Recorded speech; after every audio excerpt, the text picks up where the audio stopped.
네, 이번 시간은 취업 원포인트 레슨 시간입니다. 네. 우리 취준생 여러분들 고민 참 많으실 텐데요. 이번 시간을 통해서 조금이라도 해결해 보시기 바랍니다. 네, 졸업 시즌이기도 하고요. 또 새학기를 앞두고 이런저런 고민도 생각도 참 많아지는 시기인 것 같습니다. 이 시간 통해서 해결책 함께 찾아드릴게요. 네. 자, 취업 보기 카페 박교수 멘토님 그리고 이지연 게스트 함께합니다. 두 분 어서 오세요. 네, 안녕하세요. 안녕하세요. 네, 반갑습니다. 자, 취업 원포인트 레슨에서는 다음 취업 보기 카페창을 열어놓고 있습니다. 자, 이번 주 어떤 또 고민들이 올라와 있나요, 지은 씨? 네, 152만 취업 준비생들의 공간이죠. 다음에 취업 보기기와 함께하고 있습니다. 전 현재 카페 안에 들어와 있는데요. 요즘 이 공채 기간을 앞두고 있어서 그런지 정말 질문이 많았습니다. 어떤 질문 올라왔는지 첫 번째부터 살펴볼 텐데요. 이분은요, 수도권 전문대 예체능을 전공하셨다고 해요. 어학이나 그 외 스펙 경험 아무것도 없다라고 써주셨고요. 이분은 워낙 공부하는 거 안 좋아하셔서 좀 개성 있게 이분만의 세상에서 살다가 20대 후반에서야 정신 차려보니까 해놓은 게 아무것도 없다라면서 걱정을 하고 계세요. 근데 이분이 성향을 고려해 보니까 기획 전략 쪽에 관심이 생겼다라고 써주셨는데 어학 능력도 없고 뭐 오피스 프로그램 다룰 줄 아는 것도 없고 좀 현실 감각이 제로다라고 고민을 털어놔 주셨습니다. 그리고 면접에 가면 키가 몇이냐, 남친은 있느냐 이런 거나 물어보고 비서나 해라 뭐 이런 얘기만 듣고 오니까 짜증난다 이렇게 써주셨는데요. 이분이 물론 뭐 경험도 없고 실력도 없다 이렇게 써주셨지만 기획 업무를 꼭 해보시고 싶은 것 같아요. 이렇게 체계적인 직장 생활을 해보고 싶은데 어떤 것부터 시작해야 될지 모르겠다라고 써주셨는데요. 주변에서 하나만 걸려라라는 심정으로 100개 이력서 써보라고 했는데 지난주까지 20개를 넣었는데 한 군데서만 연락이 왔다고 이렇게 눈물까지 그려주시면서 사연을 올려주셨습니다. 마지막에 이유 하셨는데 그래요. 자, 재밌는 분입니다. 개성 있게 살다가 정신 차려 보니까 취직을 해야겠다 이렇게 말씀을 하시네요. 네. 아무래도 저기 그 비서해라 뭐 키가 몇이나 이런 걸 물어보니까 외모는 굉장히 좀 뛰어나신 네. 그런 분이 아닌가라는 생각이 들어요. 예, 자신이 원하는 분야가 이제 기획 전략 이런 쪽으로 일을 하고 싶다고 하시네요. 네. 기획 전략 분야로 가려면 일단 어떤 거를 준비를 해야 될 것 같은데 좀 막막하신 모양이에요. 네. 어떻게 하면 좋을까요? 네, 기획은 사실 회사에서 가장 중요한 파트입니다. 그러다 보니까 지원자들의 역량과 능력을 능력이 매우 중요한 부분이거든요. 그래서 주요 업무로는 이제 경쟁사와의 관계라든지 산업의 동향, 트렌드 등 이 시장에 대한 분석을 할 수 있어야 합니다. 또 각 부서 간의 업무를 종합적으로 조율하는 컨트롤 타워와 같은 역할을 하거든요. 그리고 또 예산 분배에까지 영향을 미치는 파트이기 때문에 수체적인 감각과 꼼꼼함이 필요합니다. 뭐 일이 너무 많아가지고 사장님이 해야 될 일인데요. 이거? 가장 중요한 굉장히 중요한 그런 부서예요. 전체적인 안목도 필요하고 전체적인 그림을 그려야 돼서 그 질문자 분께서 이제 어떤 걸 준비해야 될지 좀 막막해 하시는 것 같아요. 구체적인 좀 준비들을 알려주시죠. 네, 먼저 이분은 이제 기획, 광고 등의 업무를 지금 생각하고 계신 것 같아요. 그래서 기업의 규모를 먼저는 정하시는 것이 중요할 것 같습니다. 이제 기업에 따라서 기획의 업무의 정도나 분야가 다르기 때문에 먼저는 규모를 정하시는 것을 추천드리고요. 일반적으로는 기획 업무는 이제 시장을 분석하는 데 있어서 외국 자료를 보는 경향이 있기 때문에 영어를 준비하시면 좋을 것 같습니다. 또 두 번째로는 자료 분석이나 통계나 뭐 보고서 작성은 신입사원 아주 중요한 업무거든요. 그래서 오피스 활용 능력이 가장 필요합니다. 근데 이제 이 오피스 활용 능력은 단순히 자격증을 따기 위한 능력을 키우시기보다는 실무에 바로 투입되셔서 하실 수 있을 정도로 연습을 하셔야 합니다. 네, 그렇군요. 뭐 기업의 규모 먼저 결정하시고 영어 준비하시고 또 오피스 활용 능력 좀 키우시고 생각보다는 좀 할 것도 많고 방법도 많이 있었네요. 네, 맞습니다. 근데 이분 질문을 보면 뭔가 이력서나 자기소개서를 넣을 때 하나만 걸려라 이렇게 써주셨는데요. 방향을 잘 못 잡고 계신 것 같다라는 생각도 듭니다. 이분의 경우 근데 요즘 기획일에 관심이 생기셨잖아요. 그렇기 때문에 내가 정말 잘할 수 있고 잘 맞는 일인지에 대한 고민도 한 번 더 필요할 것 같다라는 생각이 들어요. 네, 맞습니다. 이분은 이제 기획 분야에 이제 관심을 가지신 단계인데요. 먼저는 정작 나와 이 일이 맞느냐.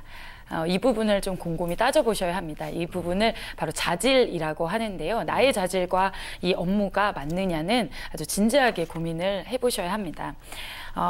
이제 예를 들면 기획직은 기획안을 많이 작성하기 때문에 보고서 작성을 위주로 하고 이제 문장을 간결히 한다거나 아니면 뭐 구체적으로 작성할 수 있는지 또는 뭐 데이터 정보들을 잘 분석할 수 있는지 또 세 번째로는 시장의 구조나 소비자의 트렌드를 이렇게 잘 찾아내는 센스가 있는지 또 마지막으로는 각 부서와 이제 협업을 많이 하는 부서이기 때문에 커뮤니케이션 능력이 출중한지 이런 부분을 자신의 자질과 함께 비교를 해보시면 좋을 것 같습니다. 네. 자질도 중요하군요. 근데 저기 이 주변에서 원서를 100개 쓰라고 한다고 그래요. 실제 100개 써야 됩니까? 근데 요즘은 워낙 어려워서 네. 100개 정도 쓴다는 분들도 많고요. 네. 네, 이 100개는 쓰셔야 합니다. 그래요? 네. 진짜로? 네, 맞습니다. 이제 그만큼 이제 노력을 해보라는 뜻인데요. 네. 근데 무작정 100개를 넣는 것은 사실 그렇게 의미가 있지는 않습니다. 그래서 이 회사에서 정말 내가 필요한 인재라는 부분을 이렇게 어필을 하시고 아주 명확한 자기소개서를 먼저 작성하신 후에 다양한 회사에 지원을 하시는 것을 추천드립니다. 네. 네, 그러니까 랜덤한 100개 회사 말고 좀 타겟층을 줄여서 조준율을 높여봐라 이렇게 알아두면 될 것 같습니다.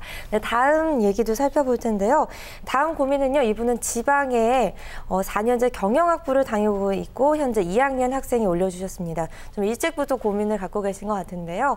회계 관련된 직업이나 경영학부와 관련된 직업은 학교가 중요하다라고 하는데 이분은 지방의 한 사립대학교에 다니고 계셔서 고민이신 것 같아요. 명문대가 아니기 때문에 다른 스펙으로 승부를 걸어야겠다 이런 생각이 든다라고 써주셨는데요. 그런데 지금까지 학교만 다니면서 아무것도 해놓은 것이 없어서 정말 고민입니다 라고 올려주셨습니다. 네. 앞으로 이분이 회계와 관련된 직업을 구하고 싶은데 지금부터 어떤 자격증들을 취득하면서 서류에서나 면접에서 이분 자신을 어필시킬 수 있는지 그리고 또 이분이 취직하고 싶은 곳들을 어떻게 선정을 해야 되는지 너무 막막해서 고민이다라고 올려주셨는데요. 이 내용도 살펴보죠. 네. 오늘은 저기 직무에 관련된 질문이 참 많습니다. 그러네요. 이번에 회계. 이분은 회계직에 관심이 네. 많은 것 같은데 회계 관련된 직업은 이제 학벌이 중요하다고 하는데 자신은 지방대라 스펙으로 승부를 걸고 싶다. 다른 이게, 스펙들. 아, 네. 다른 스펙들로. 예, 저는 그래서 깜짝 놀랐습니다. 이게 무슨 말인가? 예, 회계직으로 갈 때요. 학교가 중요합니까? 아니면 실력이 더 중요하지 않나요? 회계직은 사실 그렇게 학교 스펙이 중요하지는 않습니다. 근데 다만 이제 상경 계열의 전공자일 경우는 굉장히 유리한 측면이 있습니다. 네. 그러나 실무에 있어서는 꼭 전공자가 아니더라도 네. 회계 관련된 자격증이나 이런 준비를 하시면 충분히 지원하실 수 있습니다. 네, 그렇군요. 네. 다른 학교 스펙보다는 좀 다른 실력적인 면들이 더 중요하다. 이런 점 분명하게 짚어주셨고요. 그렇다면 실질적으로 회계직하고 관련해서 뭐 이런 지식을 준비하면 좋다, 이런 자격증을 준비하면 좋다, 이런 것들이 있을까요? 네. 회계 직무의 경우는 이제 이론적 지식과 실무가 다 필요한 전문직입니다. 네. 예를 들면 이론적인 준비를 하신다면 뭐 회계 원리, 중급 회계 정도의 회계적인 지식과 경영, 세무, 법률에 관한 지식을 준비하시면 좋을 것 같습니다. 또 실무를 준비를 하신다면 재무제표의 작성 능력, 또 회계 시스템이라고 해서요. 더존이나 ERP 같은 프로그램을 다룰 줄 아시면 아주 유리한 측면이 있습니다. 네. 또 원가 및 손익 분석 계산 능력이 필요합니다. 자격증으로는 전산회계 자격증, 세무회계, 재경관리사, 국제 자격증이 있습니다. 그 중에서 이제 전산회계 자격증은 현업에 바로 활용이 가능하고요. 또 초급 격리 사원의 수요가 높기 때문에 취업에 가장 유리한 자격증이라고 할 수 있습니다. 네, 그 다음으로는 뭐 세무회계나 회계관리, 재경관리사 등이 취업 시에 아주 유리합니다. 그렇군요. 회계 분야에도 이렇게나 다양한 자격증들이 있었군요. 그중에서도 전산 세무회계 자격 바로 활용이 가능한 측면에서 굉장히 유용한 자격증이다. 또 짚어주셨고요. 네. 이분이 근데 회계 분야로 가고 싶다. 이건 굉장히 분명한데 그러면 어떤 곳? 구체적으로 어떤 회사를 가야 될지 이런 걸 좀 궁금해하셨어요. 네. 어디가 있을까요? 네, 이제 회계직은 이제 회사의 심장부라고 합니다. 그래서 사실 회계직이 없는 회사가 없어요. 그렇죠. 그래서 대기업이나 중소기업이나 공기업이나 다양하게 있습니다. 또 이제 회계직의 장점 같은 경우는 경력을 많이 쌓으시게 되면 이직이 굉장히 쉽고 능력을 잘 평가받기 때문에 탄탄한 중소기업부터 이제 들어가시면 아주 좋은 커리어가 될 것 같습니다. 네. 네, 계속해서 다음 내용도 살펴볼까 하는데요. 이번에는요, 무역회사에 지원하신 분의 내용이었습니다. 이분이 무역회사에서 면접을 보신 것 같아요. 근데 옆에 분은 그러니까 경쟁자겠죠. 무역 관련 인턴 경험이 있어서 전문 용어가 술술 나왔는데 이분은 그저 좀 조용히 앉아 계시다 오신 것 같아요. 취업할 때 좀 쓸만하다 싶은 자격증 무역 관련해서 어떤 게 있는지 물어봐 주셨습니다. 네, 이분 저 질문은 가장 심플합니다. 네. 면접 때 아마 굉장히 당황하셨나 봐요. 조용히 있다가 예, 왔다는 조용히. 표현을 굉장히 격하게 해주셨습니다. 예, 네. 유유는 기본으로 써 있고. 그러게요. 자, 무역 관련 자격증 어떤 것들이 있을까요? 네, 이제 무역 관련 자격증으로 많이 취직하시는 부분은 무역 영어와 국제 무역사가 있는데요. 이제 그 외에는 이제 무역 회사에 직접 취직을 하셔서 좀 더 나은 커리어를 쌓으시기 위해서 뭐 외환 관리사 자격증, 국제 물류사, 원상 관리사, 관세사 등 다양한 자격증이 있습니다. 제가 추천드리고 싶은 방법은요. 이제 상공회의소에 가시면 무역 실무 교육을 많이 진행하고 있습니다. 그래서 특히나 뭐 무료 강좌들도 많이 있고요. 또 대학생이나 중소기업 신입사원들 대상으로 많이 하고 있다고 하니까요. 또 한번 참고하시길 바랍니다. 그리고 무역은 아무래도 네. 언어가 가장 중요하기 때문에 그렇죠. 필요한 이제 최소의 자격증만 따시고 제2 외국어를 준비하신다면 훨씬 더 취업에 지름길이 될 것 같습니다. 네, 그래요. 무역 쪽에도 이렇게나 또 많은 자격증이 있었네요. 아유, 그러니까요. 자격증 알아보면 알아볼수록 네. 아, 내가 원하는 분야 이런 것도 있구나 좀 놀라게 됩니다. 네. 앞으로 남은 기간 자격증 또 외국어까지도 좀 준비 잘 해보시면 좋은 결과 있지 않을까 싶어요. 관련된 국가의 뭐 제2 외국어는 기본적으로 좀 공부를 많이 하셔야 될 것 같습니다. 네. 우리 이지혁 캐스터는 이제 굉장히 엘리트인데 면접 보았을 때 이런 거 좀 내가 미리 알고 갔으면은 나의 어떤 그 엘리트성을 더 돋보이게 하지 않았을까 그런 거 있어요?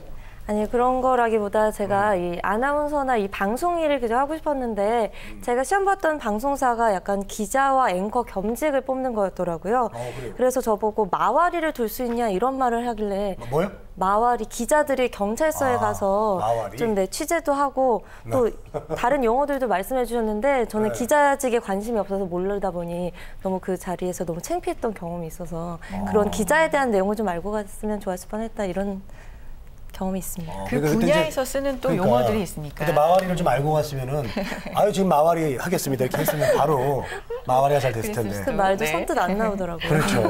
이름도 되게 재밌네요. 네. 예. 오늘도 이렇게 취업 원포인트 레슨 많은 분들의 고민 살펴보고요. 또 함께 해결책까지 살펴봤습니다. 네. 취업 보기 카페 박교수 멘토님 그리고 이전 게스트 함께했습니다. 두 분 고맙습니다. 네, 두 분 고맙습니다. 우리는 취업 준비생에게 힘이 되고 싶었고 그들이 든든한 사회의 일꾼이 되길 바랬습니다. 스펙보다는 진솔한 능력으로, 학벌보다는 뜨거운 열정으로, 성공 취업의 길라잡이로, 고용률 70% 달성의 그날까지 우리는 취준생의 버팀목이 되고 싶었습니다. 취업, 우리가 가장 잘하는 일이니까요. 성공 취업의 길이 시작됩니다. 취업정보센터.